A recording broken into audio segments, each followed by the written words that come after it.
Welcome to the Project Endure podcast, the place where we talk about life, endurance, persistence, perspective, and so much more. I'm Joe Rinaldi, and I'll be your host. Let's jump in. Welcome back to the Project Endure podcast, episode 14. We have myself, Joe Rinaldi, and also in Philadelphia, we have my good friend, Travis Pollen. Travis, how are you, man? Good, Joe. How are you? I'm doing great. Now, I think I told you this story a long time ago, but I actually found out about you a long time before we ever met. And it was actually one of my coworkers that I was working with at a sports performance center in New Jersey, went to this seminar, and he came back and he was like, I sat next to this really cool guy and he took some awesome notes and he emailed it to me. So I got this email forwarded to me from Travis Pollen. And then lo and behold, a couple years later, I went to Drexel University to study physical therapy, and you were a PhD student there and we met in person. So crazy. Even that you would remember, like, oh, those notes that Chris got were from Travis. And when I saw your name on the paper, it clicked in my mind. And then we hit it off, and I was in some research studies that you were running at Drexel, and we struck up a friendship. And now you're teaching at Thomas Jefferson University, which is about a minute away from where I live. It's just crazy. Yeah, the stars have aligned so that we can get coffee. A cup of Joe. Oh, beautiful, beautiful. And when we got that cup of Joe, I asked you if you'd be on this podcast, thinking that I knew what we would talk about. And you blew my mind. And I'm not going to give anything away, but why don't we just start this way, Travis? Why don't you just introduce yourself to the listeners, and then we'll get rolling with the questions. Sure. So like you said, I'm a professor of exercise science at Jefferson in East Falls, Philadelphia. I only started that job a few months ago.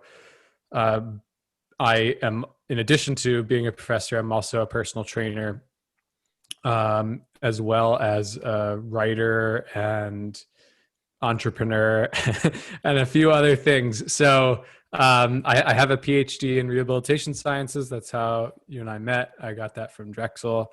And as well, before that, I did a master's degree in biomechanics. And before that, I was an adaptive swimmer. So I swam in high school and college, and I tried out for the Paralympics in 2012. So reason why I was an adaptive swimmer is because I was born missing my left leg, a rare birth defect called proximal femoral focal deficiency. And so that kind of, obviously, when you're born as an amputee, that really changes the course of your life. But that has led me to where I am today. It got me into swimming because swimming was a sport where I could compete with regular able-bodied athletes without too much of a disadvantage. And that led me to personal training. I was interested in working with athletes from a strength training standpoint, which led me to biomechanics, which was that perfect hybrid between physics, which was my undergrad major, and exercise. And then the PhD, during the PhD, I actually studied swimmers, looking at risk factors for injury.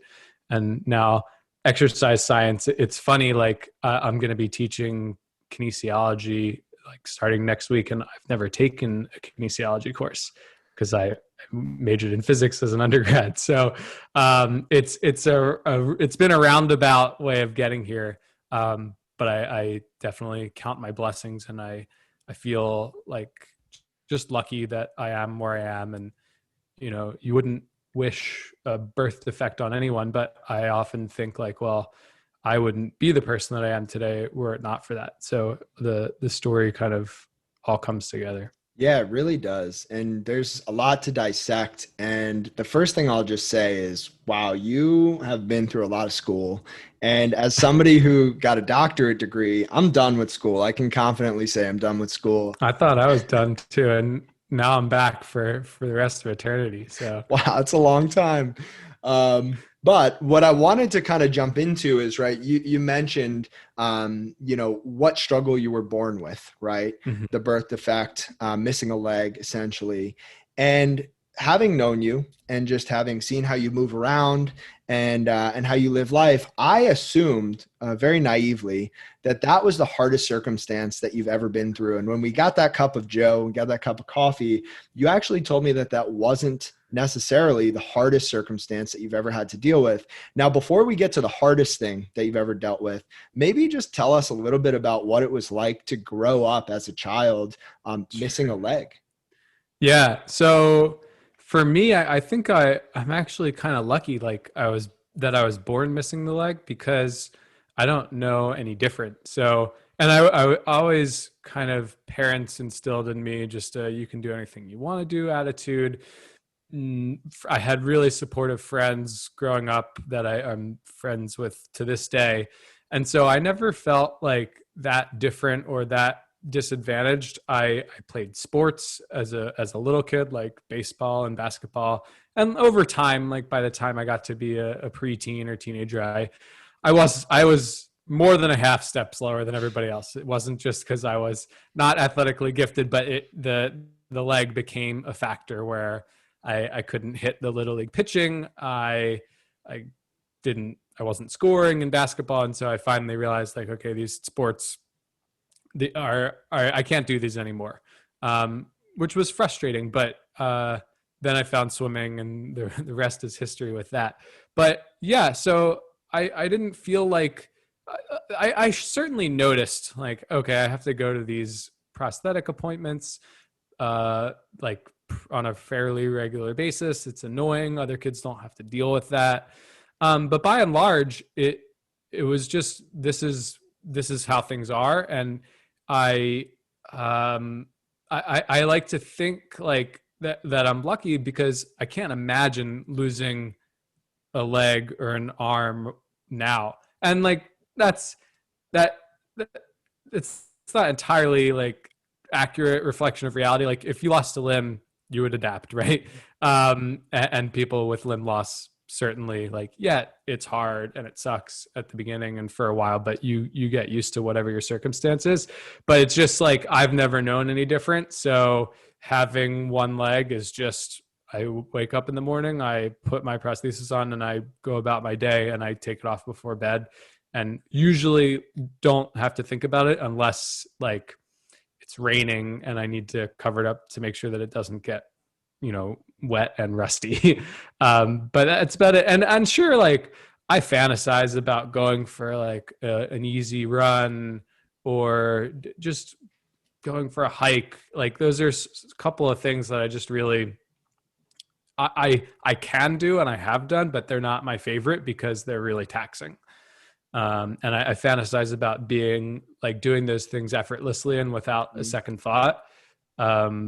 But I have other things like I swim, I rock climb, I do yoga. I actually learned to ride a regular bike, like a two-wheeled bike last summer, which was crazy. And I never thought that at 31 years old at the time that I would do it. But one of those childhood friends that I mentioned, he was like, let's just try it. Like we saw people on Instagram doing it with one arm and one leg. So if I had one leg and two arms, like I should definitely be able to do it. So yeah, it was scary, but now I like ride all the time and it's super fun. So yeah, to answer the original question, sure, it was hard and it continues to be hard sometimes in some respects, but most of the time I don't give it a second thought. Yeah, I could imagine that it would probably be difficult to imagine what things could be like if you had two legs, like most other people you see walking around. And it sounds like you've adopted incredible perspective. One of the things I'm curious about, being someone who deals with a struggle that is very much invisible to everybody else, Yeah. you have something where everybody who comes across you in person could see that you're different from them. Has that ever bothered you in any way? You know, I like it. Like it's easier. So sometimes if I'm wearing pants, people will be like, "Oh, did you sprain your ankle or something?" I'm like, "You can't tell that I'm walking with a decently apparent limp. Like, what's the deal here?" But usually I will wear shorts in the winter. partially because I only have one leg to get cold. Like that was originally a joke, but I think it's pretty real. Like I don't get cold as easily with less surface area of skin. But I like to kind of make it obvious, because then I guess I get fewer questions, and not that I mind questions. It's just easier. But growing up, people would often ask me what happened, and I had a pretty rote answer. I would say, like, I was born with one leg. I wear this to walk. Sometimes I would joke like, oh, an alligator bit it off, or something crazy if I was trying to scare another kid. But when I remember when we were on vacation one time, as a family vacation in Disney World, I was like 6 years old. People would stare at me for sure, other kids, and like, I don't blame them. I've caught myself staring at people who look different too.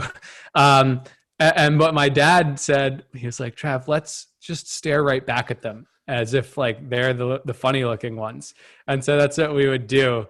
And it was just like a fun game to play. Like, what are you staring at me for? You're the one who looks weird. But I like, people often ask me on the street what happens, and I'm more than happy to have a chat. And it's never like something that I'm trying to hide. And I certainly am not trying to hide it visually. Like, they make cosmetic covers for the prostheses. So especially if you're wearing pants, it just kind of fills in the pant leg.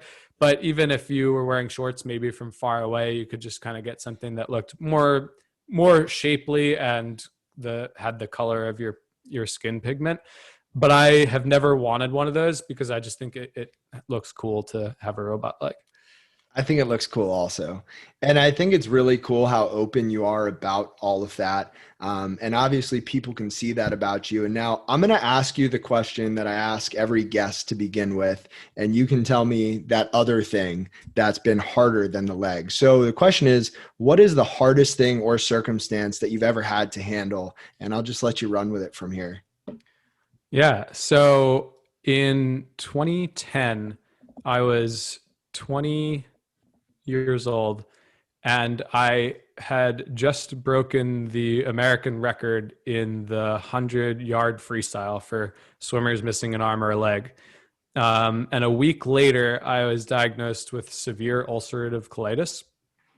So I had known that something was wrong for many months, and maybe even a few years prior to that. Like, I had taken a trip to Mexico and eaten some flan, and things were never the same. And I don't really know if it was the flan that triggered the gene. Like, my ulcerative colitis runs in my family. My maternal aunt and grandfather had it. After that Mexico trip, I was never quite the same, but it was really like the last few months leading up to the diagnosis where I knew something was wrong. And I was just trying to get through that swim season before I got testing done. And so I ended up breaking that record, but I was so sick. I was really like not able to digest food well. I was in pain all the time. And I was in the bathroom all the time. And so anyway, I got diagnosed in 2010. Went on some drugs, lots of drugs, and lots of different drugs, tried everything.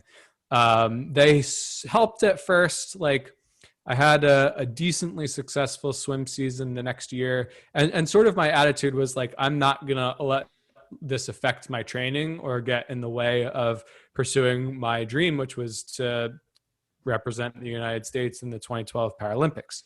And so that wasn't, as much as I tried not to let it interfere, ultimately it did.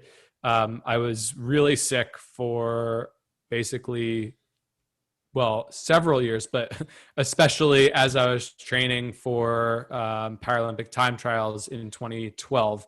So I graduated a semester early from college so I could focus on swimming. I trained pretty much full time, 6 months leading up to the trials. And the last year of training, I really didn't progress much.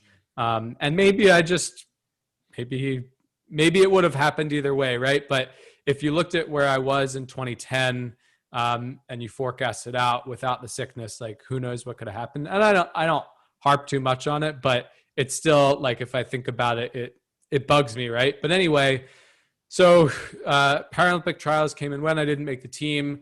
I thought, okay, well, maybe if I stop training and because training was really rigorous, if I have like a little bit more of a relaxed approach to physical fitness and life in general, having just graduated from college, not having that stress anymore, things will get better. And they were like, my health was okay for a couple years, but things got really bad again in 2015.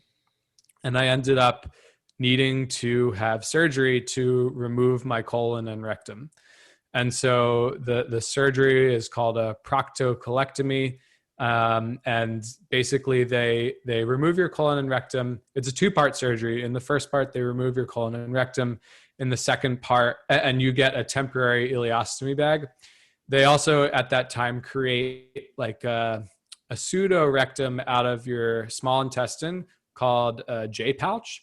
So they just kind of fold the small intestine on itself, and it serves functionally as a rectum to hold stool.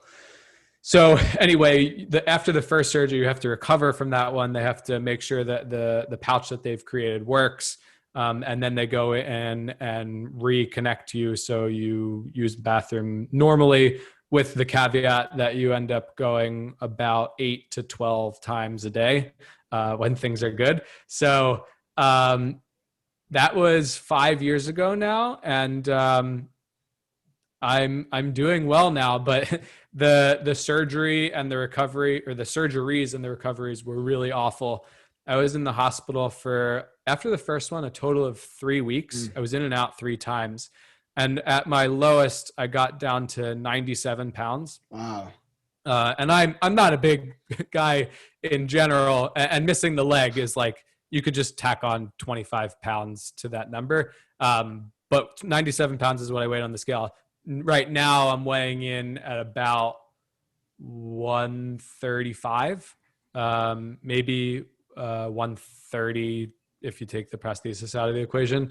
But clearly I was skin and bones, and I was like, I didn't eat anything for 7 days straight. Like I can remember I just couldn't keep anything down. And so I was very close to needing to get a feeding tube. But I like the crazy stuff that I went through in the hospital was like everything that could go wrong with the surgery did. And they don't tell you like what those complications could be. They kind of give you a best case scenario. And I think that's fair. Like they don't want you to catastrophize about what could happen in those rare situations. But it was really tough. And eventually, maybe 2 months from the surgery, like I was able to start exercising again. I was able to start putting some weight on. Like I took a leave of absence from grad school for my master's, but when I went back, I remember eating peanut butter out of the jar just at my cubicle. And so by the end of that summer, I had just a stack of peanut butter jars. And I probably gained like 30 pounds in the matter of a few months, which is an interesting dilemma to have, right? Like most people, most people have not everybody, but a lot of people have the opposite struggle, right? Like they're trying to get weight off. And I was trying my darndest to put weight on, which is basically the opposite of putting weight, like getting weight off. So what like condiments can I add to this meal to increase the number of calories? Basically, like right after the surgery, once I was able to tolerate food, like I was in my kitchen every 2 hours, like alternating between a protein-rich meal and a carb-rich meal. Yeah. And that was just like my routine. Make sure I drink my water, make sure I get my food. And like, that's all I could do for a while until I went back. But that's the surprise circumstance. And I wish I could say that the story, I mean, it does have a relatively happy ending because I've been, knock on wood, pretty good over the last few years. But around 2011, I found out that I also had a A disease that kind of comes in tandem with ulcerative colitis. It's called primary sclerosing cholangitis, which is liver disease. And so a lot of people who have ulcerative colitis also have, or what's the, I think the right way to say it is a lot of people who have primary sclerosing cholangitis have ulcerative colitis. They come as a package deal. And so in 2011, when I was diagnosed, the statistic that the doctor gave me was like, on average, people with this diagnosis need a liver transplant within 10 years of the diagnosis. So 2021 was 10 years, and I'm okay so far. Basically, that what it amounts to is I have to get routine lab work and scans of my liver, and the basically it's kind of very slowly failing, and I don't notice it usually on a day to day. Some days I feel a little off, but like over the last few years, the scans have looked relatively consistent. So it's just kind of like I go in, get my MRI, talk to the doc. He goes, "All right, looks kind of like it looked like before. Check back in 6 months or a year or whatever it is." So each year, it's kind of like, "All right, I got my get out of jail free pass," but I never know what's coming up around the corner, and there's no cure for it. There's no medication for it. There are clinical trials going on right now for like if you get more into later stage of the disease. And so the best I can do is maintain a healthy lifestyle. I never drank, which is, fine in moderation for most people, but I like to think, and the reason I never started was because I was swimming so seriously. And then I never got into the habit, and then I got liver disease, and so it's been easy not to do that. But that's kind of how I manage. But it's one of those things that's in the back of your mind, and perhaps you can relate.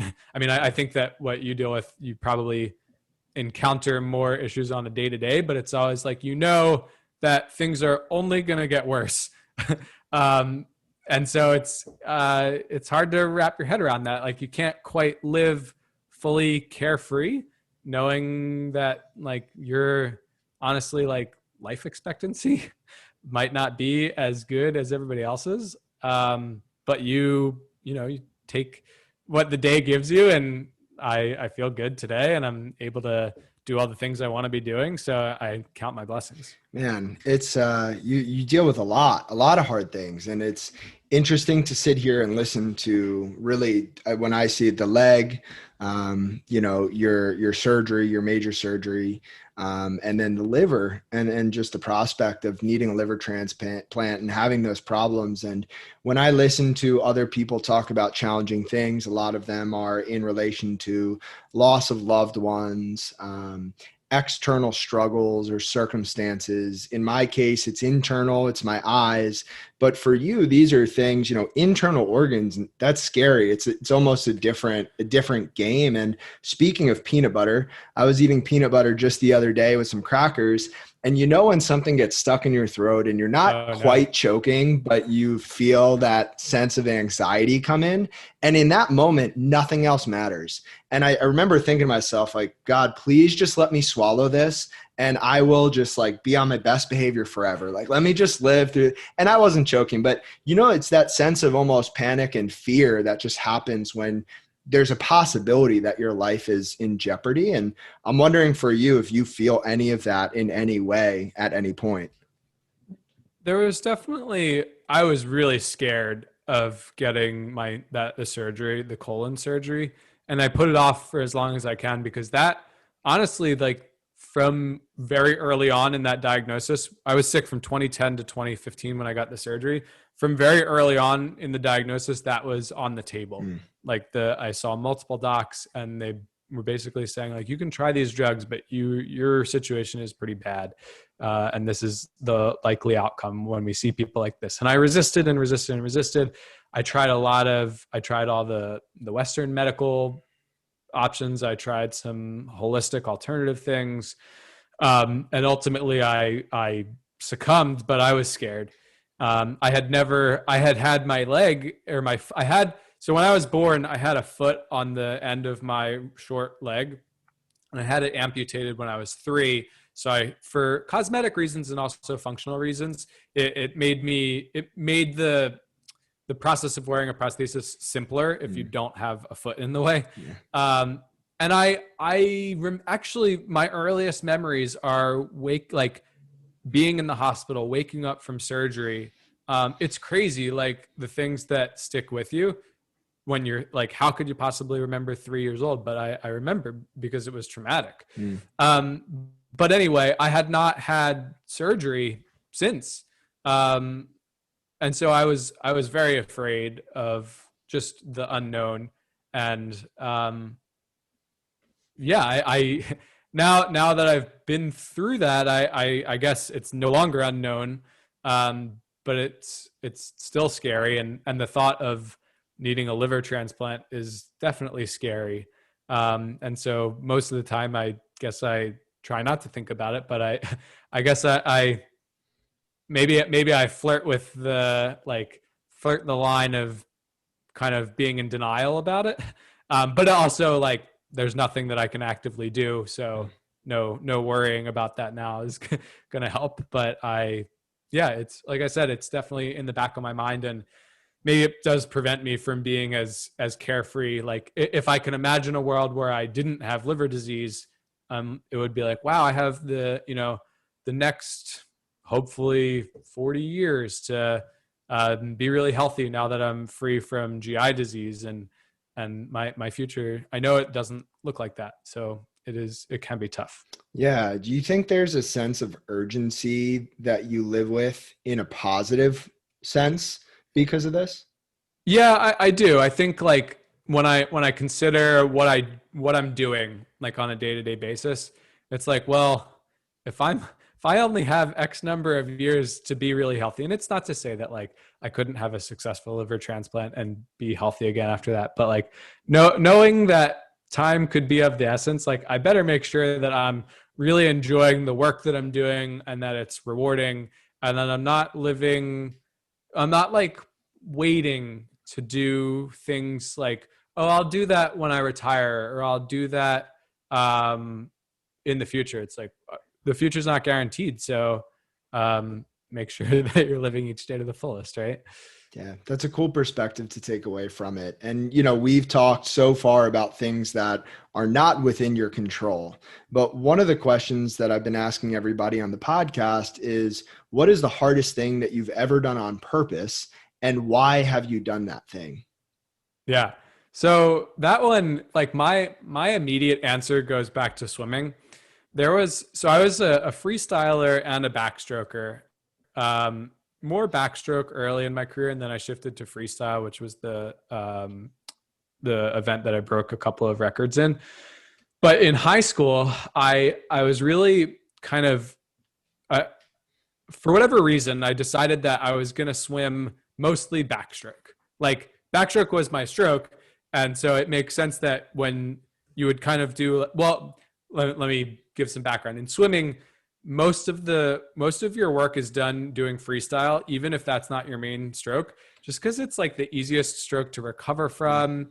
It's perhaps the most natural, and it's also the stroke that like in races or in meets, freestyle is prioritized. There's the most points that you can get awarded for freestyle events. So anyway, most people most of the time train freestyle, and then some of the time they'll do their stroke specialty, or they'll do like all the other strokes if they're individual medley swimmers.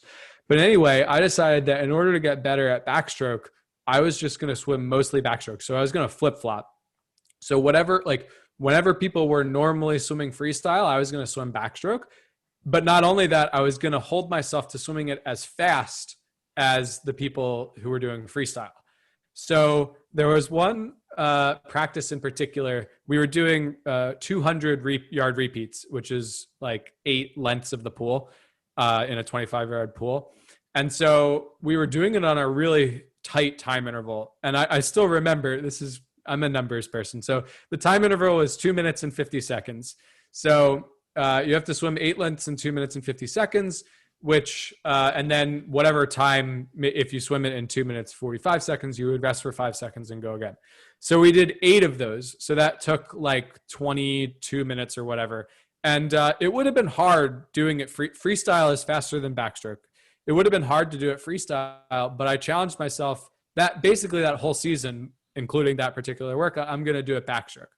So I just remember basically swimming as fast as I could for 1,600 yards straight. Like I might have gotten a few seconds rest in between each one.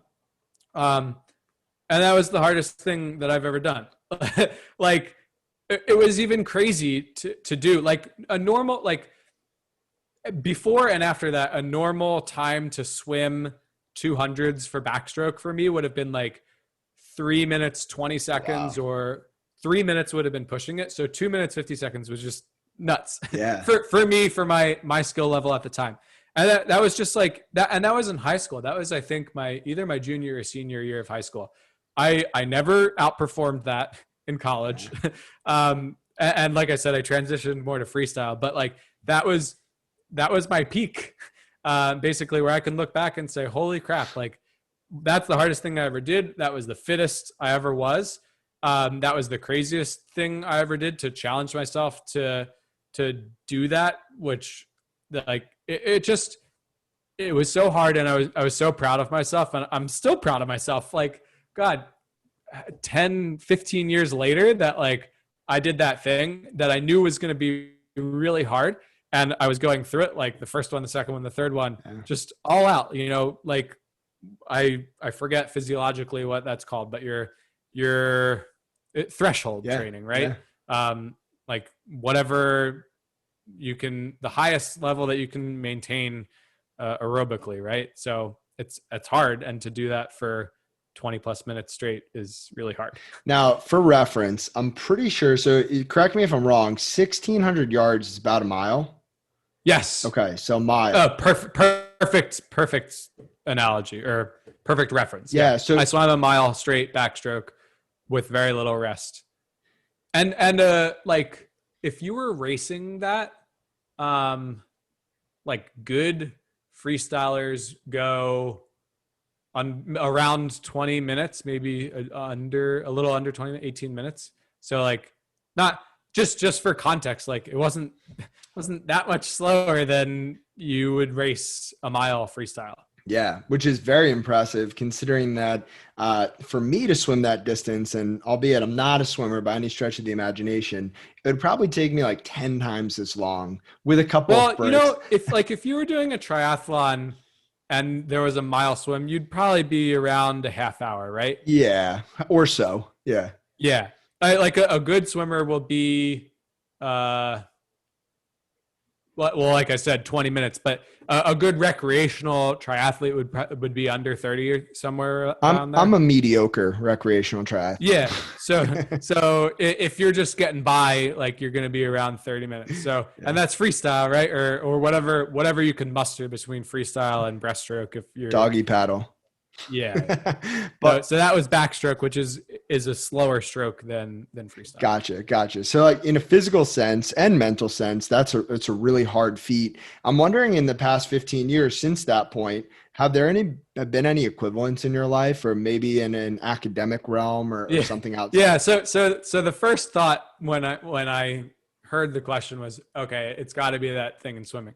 But from an academic standpoint, I, since that time, have written 2 books, a dissertation, and I just completed a master class on injury prevention, which was like a 9-month project. So thinking back, like the first book was a book about speed training for hockey that I co-authored. That was several months of research, and then like basically 6 weeks where I just wrote the book. Like I woke up, wrote the book for however many hours, went to sleep, repeated. And then of course the dissertation was like a multi-year process. So each of those projects, like very, very challenging and grueling and just big. Yeah. Like if you think about the number of hours that go into each of those, or the amount of time spent over many years, it's like, wow, I can't believe I did that. And I'm really proud of what I accomplished with each of those things. Yeah, as you should be. And when you think about the swim versus some of those longer term projects like the dissertation or the books, etc., the swim is a very short period of time compared to those other things. And so when we do anything that takes a long period of time, there are just inherently more opportunities to quit and to stop and to turn back. Did you have any of those throughout any of those processes? For sure. The most recent one, the masterclass, like I felt really compelled. Like I was contractually obligated, like I got to get this done on this date. And I certainly, there were periods where like, why did I agree to do this? This is crazy. This is such a huge task. The dissertation, yeah, I mean, I don't think I came that close to like just being like, screw it. Like I'm quitting. But there were definitely, I remember moments like weeks before, or maybe a week before I was supposed to defend, like my final presentation, where I was like, I don't know how I'm going to be able to do this. I don't know how I'm going to be able to address all these comments that I got from one of my committee members. I just felt really like in over my head. I also felt that like I didn't know anything. And I think that's where you're supposed to be. Looking back, like when you start, you're like, oh, I got this. And then you dive deeper into it and you realize everything that you don't know. And that is like a scary thing, because you're like, wow, I know nothing. Like I've spent years on this very small bit of like, or very small, very niche area. And I feel like I know nothing. But I think that realization is a positive one, because it opens you up to what is out there, which you didn't know before when you naively were getting into it and thought you knew everything. Yeah, I think that's a really good point. And I believe there's a term associated with that, the Dunning-Kruger effect. Dunning-Kruger, yeah. And for anybody listening, if you were just to imagine that when you're a beginner at anything, your confidence is relatively high. And there's this sense of like, okay, like, like how hard can that be? I can do this. And then you start learning how much you actually don't know, and you get further into it and your confidence begins to dip. And then there's a point where your confidence probably hits a low at some point there in the middle. And then eventually, once you become an expert at something, if you stick with it long enough, your confidence goes back up. But I think that imposter syndrome, if you want to call it, or that feeling like we're not good enough or we don't know enough, is something that everybody experiences. And for you, Travis, when you went through that with the dissertation, how did you talk yourself out of that, or how did you get through that point? Yeah, it was like the initial, I was reading through the committee members' comments, and they challenged me, and that was what she wanted, right? But I remember emailing my advisor and being like, "Hey, like these comments are crazy. She wants me to like start over or like change what I did." And my advisor was like, "Tough luck, like deal with it." And so maybe I took a step away from it. I went back the next day. I kind of handled the questions that were easier and saved the more challenging questions. So when you first look at something like that, it's like, how the heck, it's like a mountain. Mm-hmm. How the heck am I going to climb this? And then you get through the easier questions first, and it's like, well, I'm halfway up, and then you just tackle them one by one. But like certainly leading, like that last week leading up, I was reading and just trying to kind of bulletproof myself against any potential questions that I could get. So I just had I hoped that I had prepared as many of the answers to as many of the potential questions that I could get. And then in the end, I didn't even get like half of those tough questions. I don't know. They messing with you. Yeah, I guess they wanted me to be over prepared, which was good. And so I did it, and you can call me doctor now, but I still deal with imposter syndrome. Like I mentioned at the very beginning of the podcast, like I'm going to teach kinesiology next week, and I haven't even taken a kinesiology class. Like, what am I doing here? I have no business being here. But I am constantly reminded by, people who are very supportive to me, like, you're a smart guy, like you'll figure it out.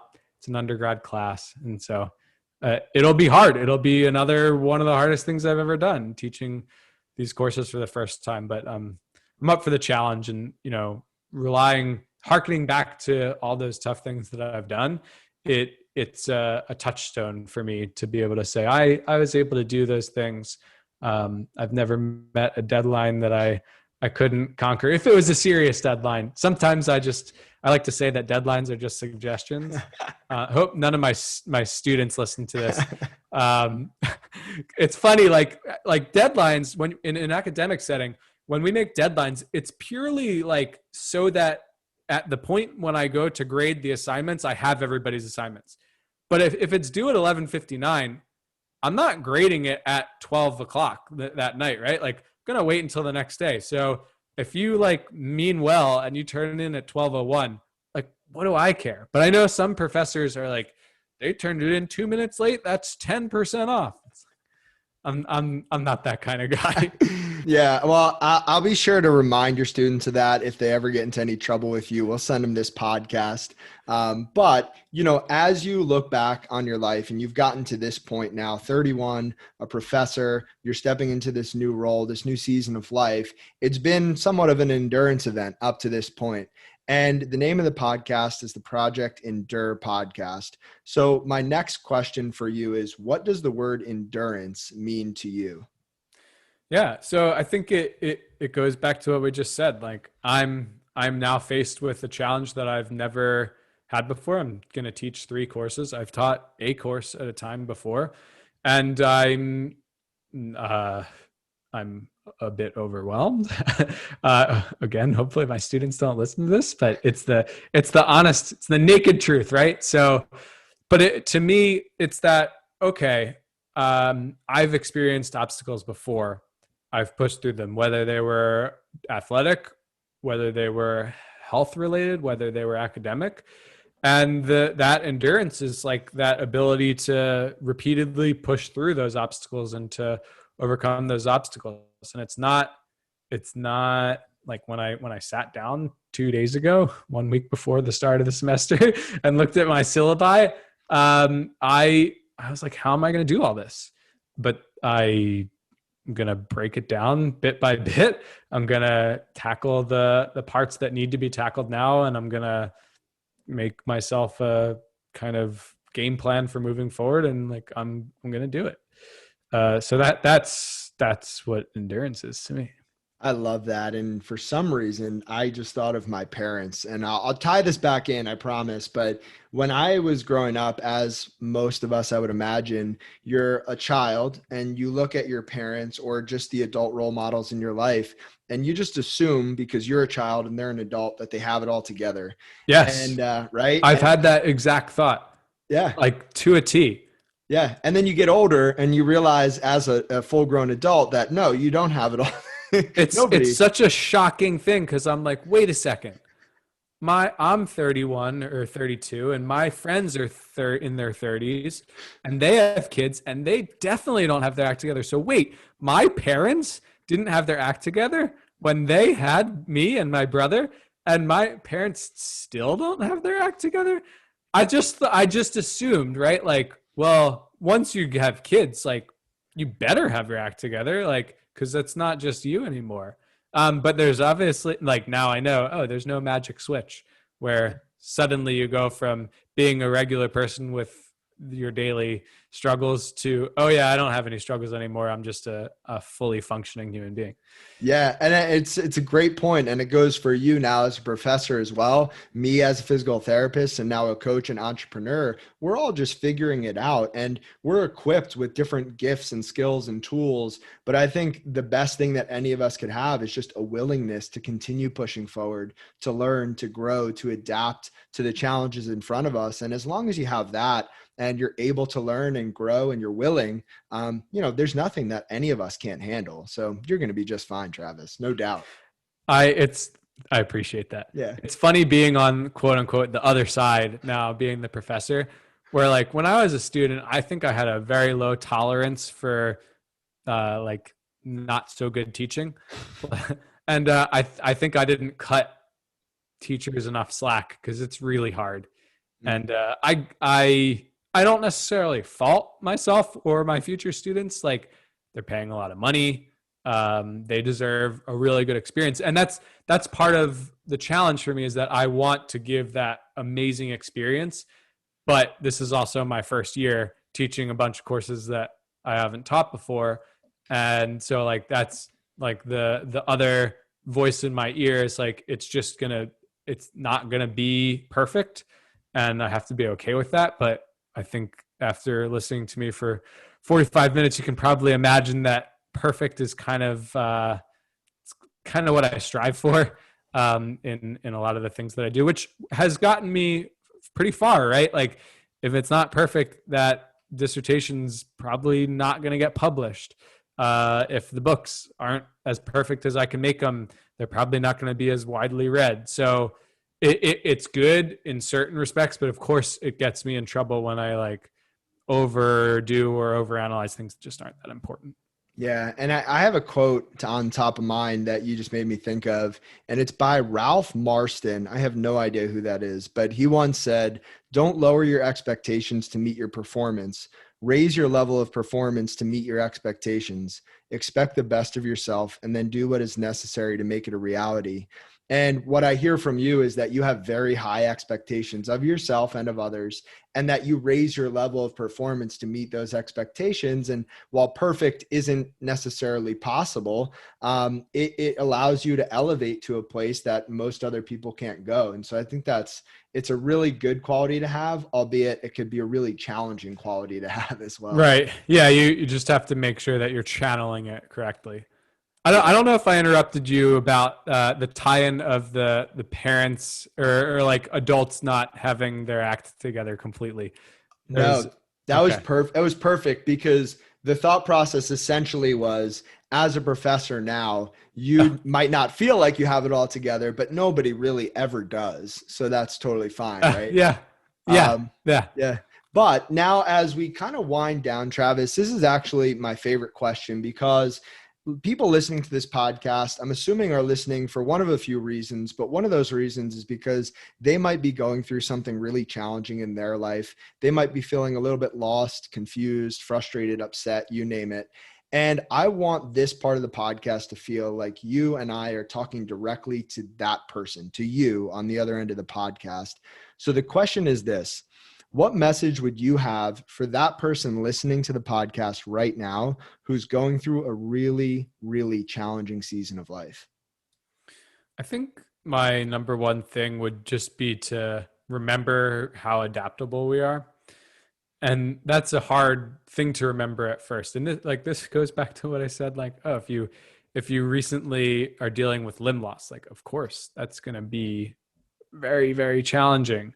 But when you hear about people who are several years out from limb loss, maybe, like, they adapt and life isn't so bad. So I think it's what and you're not going to necessarily be able to come to terms with this immediately, but like, things might seem insurmountable at first, but with time they do tend to get better. So if you can remember that, know, like, things are really bad right now, but eventually they won't always be this bad. And so if you can remember that, and and just take things bit by bit. So try not to climb the entire mountain in one day, but do those small doable tasks at first, check those off, and then when you'll have some momentum, right? Which will help you conquer those bigger things.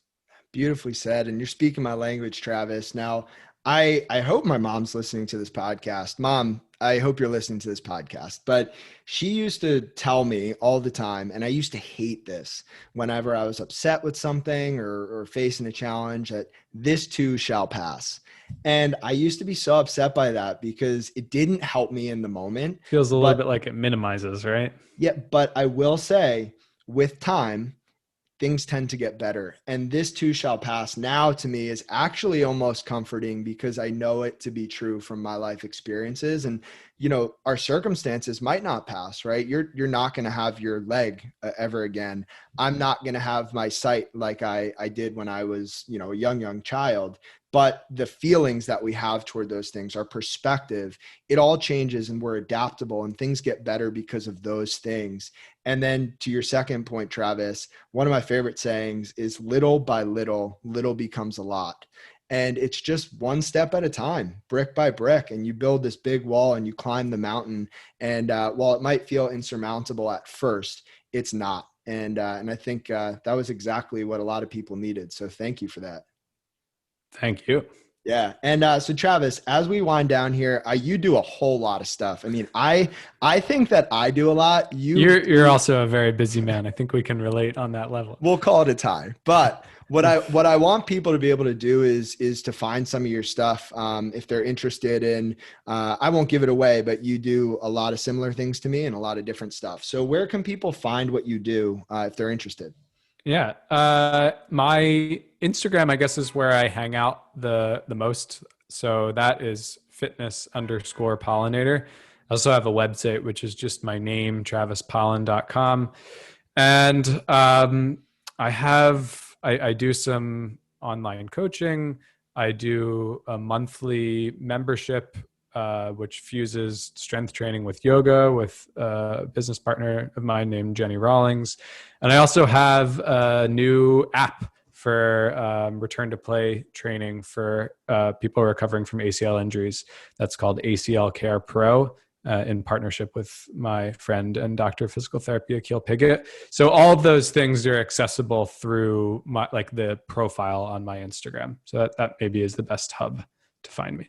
Awesome. Well, I'll link that in the description so people can check it out. And Travis, just want to thank you so much again for sharing your story and for your time. It was inspiring. I appreciate the opportunity and the insights that you provided and the awesome questions. So thanks, Joe. No problem. We'll talk to you next time. If you enjoyed this episode of the Project Indoor podcast, go ahead and subscribe, leave a review on your platform of choice, and share this episode with a friend. It helps us get more conversations like this out to more people like you. We appreciate you, and we'll talk to you next time. Oh, and one more thing. If you're looking for a community of people all striving to be better together, check out the Project Indoor Hard Things Club. The link is in the description below. We'd love to have you.